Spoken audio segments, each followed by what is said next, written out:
আসসালামু আলাইকুম। আমার কলিজার কিছু কিছু বোন আছে আমার প্রবাসের ভিতরে, তাদের মোহের কোনো ব্রেক নাই, ব্রেক ছাড়া কথা বলে।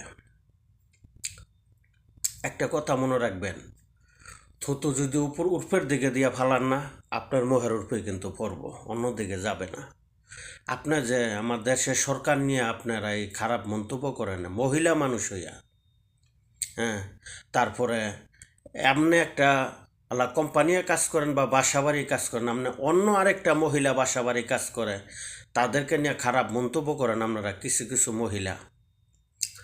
তারপরে আমার প্রবাসী ভাইদেরকে নিয়ে আপনারা যে খারাপ মন্তব্য গিলান করেন, আসলে কি বোন এটা ঠিক? আপনি কি বাংলাদেশের মেয়ে না?